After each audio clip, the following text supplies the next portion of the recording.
recent episode, we're going to be looking at this footage and at a Ukrainian power plant recently, as of yesterday. In the case of a radioactive incident of radioactivity, the best case scenario is to evacuate and to not grab any belongings or pack luggage, as the radioactive exposure could shorten your life considerably, and just due to the limited exposure of these radioactive fallout or the elements that make it up, the radioactive particles are very detrimental to the human genome and on a large scale very lethal. And even just a small amount of exposure could increase lethality or your risk of death considerably. Considering factors like cancer, I think a lot more people died from Chernobyl than is officially accepted due to the widespread effects of the fallout from that and how far around the Chernobyl facility that the fallout spread from the disaster there. It was truly a disaster in scope and scale, and that's why it's still held as one of the greatest nuclear disasters that we've witnessed. But this could be repeated, as we've seen with the disasters in Japan. Even safe, peacetime use of nuclear reactors in a highly controlled environment can go wrong only due to a couple of simple factors like a tsunami and earthquake. So it's always, you can never tell what could cause a disaster, but sometimes it's easy to predict when there's a conflict going on around a nuclear facility. And this could easily cause a cascade of failure. If the right part of the facility is targeted, then it would be game over for the entire area, the entire surrounding region, no less. And they're being evacuated currently just due to this offensive in Russia. Russia's evacuating the ethnic populations to, I believe, more central areas. Now, the offensive has slowed. They've taken 20-30 kilometers into Russia, but they're holding their territory and digging, and apparently they're going to be taking territory from Russia now, and they're not just incurring to distract Russian forces from the front lines. They're going to be hoping for a trade in this war or some kind of settlement eventually. So they figure the more of Russia they can take, the better.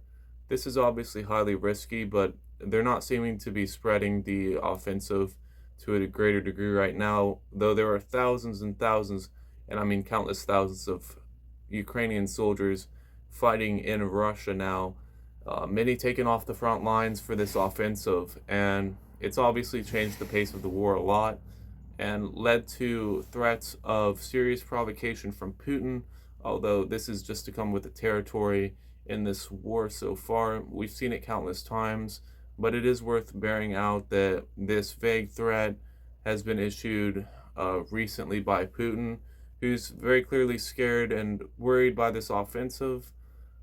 So he's threatening, flaunting his nuclear capabilities, as always, it appears. He's threatening to do a tactical strike on Ukraine, though many of the Russian state media, as I said, are willing to strike and utterly devastate a region of Russia for the same end. So there's nothing they won't do to this end to end the war, to destroy Ukraine. There's no means that wouldn't justify that end. There's nothing they wouldn't do, essentially. There's nothing they wouldn't give up. There's nothing they wouldn't sacrifice, nothing too holy that they wouldn't sacrifice for this war. And that's why you've seen the massive casualties and bloodshed that's been incurred on both sides, particularly the Russians. They may not think twice about targeting nuclear facilities for this reason. They may just not be too worried about it because they consider it a worthy sacrifice, considering Russian peace or the stability of the region. They're obviously very upset. I think Russia's losing control because they can't control their own borders. And so they're being directly invaded, as if they forgot that they border Ukraine themselves and they invaded Ukraine. They should be prepared for this. But in a way, it's almost like NATO's invading Russia right now because of the NATO technology, the American weaponry, all being used on Russian soil and deep within Russia. Now, if I was Putin, I would be so angry by this. He appears to be downplaying this, obviously. He's saying they're actually carrying out anti-terrorism operations when they're doing large-scale bombings on Russian territory right now in order to attempt to cull this offensive. But it's on Russian territory. If I was Putin, he makes himself out like a strong man, but if there was ever a time to just go all in, all ham on Kiev and to just flatten high rises there, you'd think you'd see it now. But Putin seems, for his part, to be, he's trying to consolidate his forces, and the counterattack may take as long as 2 weeks now, because it'll come into force slowly. It'll come into its own operational capabilities within Russia, and I believe they'll be starting to deploy within Russia to counter this current threat. But this counterattack could take a lot of different approaches, and we'll only see the full force of it bear out within the next several weeks. And hopefully we won't have any more radiation risks or risks of radioactive leaks, as this could affect the civilian populations of both countries to a disastrous degree and lead to inhabitability of a region which they're fighting for so heavily. If they fight this much and the region were to become utterly uninhabitable, unairable, unusable in all regards, and potentially harmful to be in, then what's the point of the war if you're not allowed to even be in a territory if it's so contaminated, so ruined by war, and so devastated? And pretty much all of Ukraine is this way, except for Kiev and a few cities that haven't been struck to such a disastrous degree. But you do see a lot of this devastation. Now, if it was radioactive devastation, it'd be a different story, because that land would never be usable again. They'll never be able to repair, reconstruct, rebuild anything. It'll be a complete write-off, a complete loss, like the region around Chernobyl, and how all those families left their homes or were evicted by the state and told that they could come back later, and they were never allowed back to claim their belongings, their houses, and all of their belongings left to rot, along with their entire community and town. This could happen anywhere, and it's something we don't think about enough. The risks of radioactive fallout. Now, nuclear is probably the best energy source. For one thing, it's potent. It puts out a lot of energy, and it's useful. It puts it out over a long span of time. And so nuclear is very good. To a degree, it's passive. You only need to cool the rods. And nowadays, nuclear safety is down to a T. If you're not in a war zone, we have like 5 or 6 factor safety here. Obviously America's had the 2 Mile Long Island incident. We had a couple of nuclear incidents in the past, but nothing nearly as significant as Chernobyl, with the amount of death involved in that. But now we have much more smart nuclear facilities, nuclear reactors that can run themselves, and they have almost 0% chance of failure. They're so safe in America now, and in China as well. They've developed their own new generation of ultra-safe reactors with many built-in safeguards, so that if you're not in a high-risk environment like a war zone or on an earthquake path, then it would just hold up to just about anything. And they've marketed this new reactor innovation in China as a completely foolproof reactor. Now, our current reactors in America are like somewhere around 99% foolproof. They cannot melt down. But this one in China, I guess, has just been built so that it can never melt down, no matter what the scenario is. But obviously, any reactor doing a reaction could melt down given the right specific circumstances. I mean, it's not cold fusion here, it's not fusion. So it could melt down, essentially, if a reactor's not cooled. But they have so many automated safeguards now. Reactors and reactor operators, well, the reaction mostly operates itself autonomously.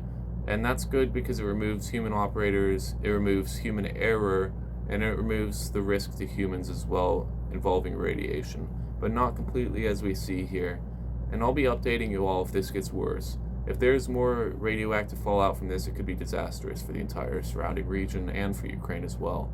They could be triggering something that could be devastating for a much larger region. We can only hope that this doesn't lead to a leak of the radioactivity, as we've seen with the coolant leak currently, and the flame pile that's been ignited around the reactor. Hopefully, the actual housing or containment doesn't see a structural failure or a leak or crack, and hopefully, we don't see, which would be the worst case scenario, meltdown.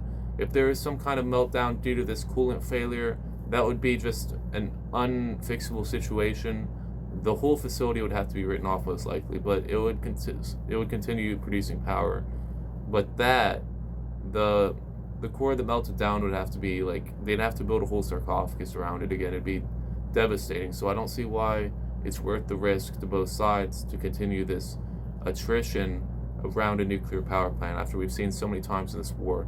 The IAEA's made statements against this sort of provocation, and we've seen this provocation rear its head many times, but in this circumstance, in this instance, it seems to have actually struck a chord, and it's currently flaming.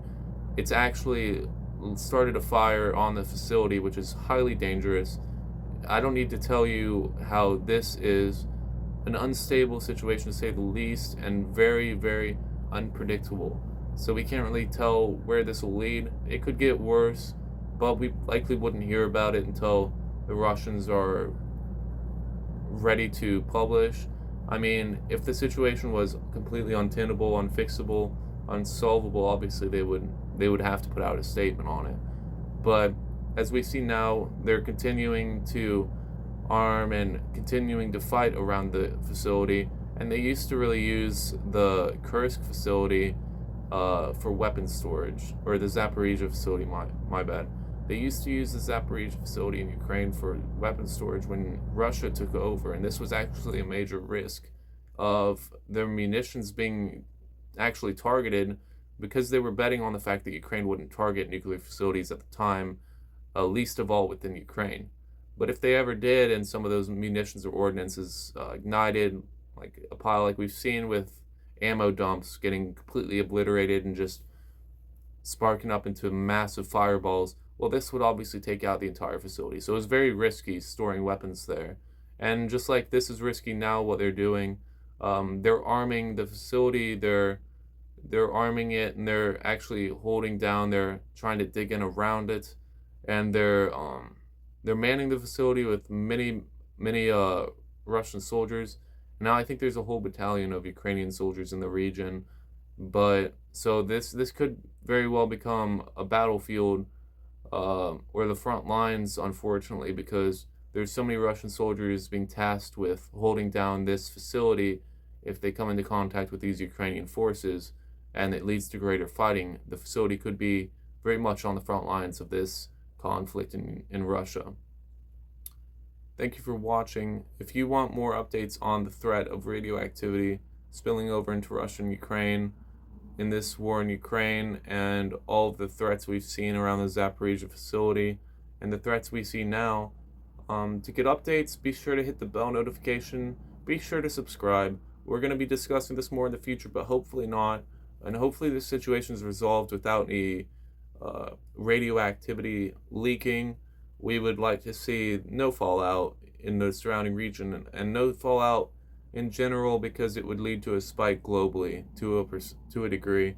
It would lead to an increase in global cancer rates and everything bad, really, essentially everything you'd want to avoid in a society. So I don't know why it's worth playing with fire for them, but they seem to be hell-bent on unleashing radioactive fallout to some degree in the future, and it's just a matter of what form that'll take, unfortunately. The provocation has become wide-scale and rampant and uncontrollable. It's been an escalating force ever since the war began, and potentially since 2014. This escalation has been increasing steadily due to the recent invasion of Russia, this incursion by the Ukrainian forces, now reaching several thousands of troops inside of Russia. This has become, as Putin's described, a large-scale provocation. Although he'll always be making threats, it is worth noting it is worth noting what he could potentially do, what his actions could take and lead to, and what those could look like. But we'll only have to see in the future, because obviously.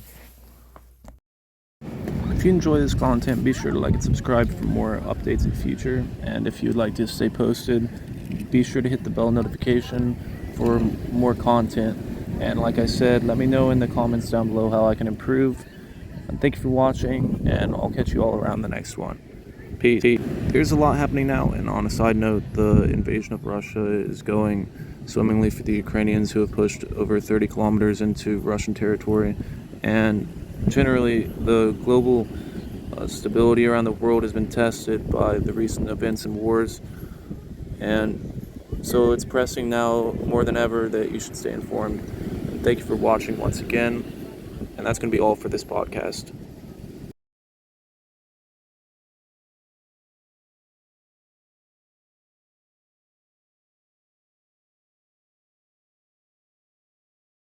Honorable mention, but this is a Russian RPG, and he failed to launch it at its target, so it went off in proximity to him when he fired it. You can see this is an epic fail on the part of the Russians.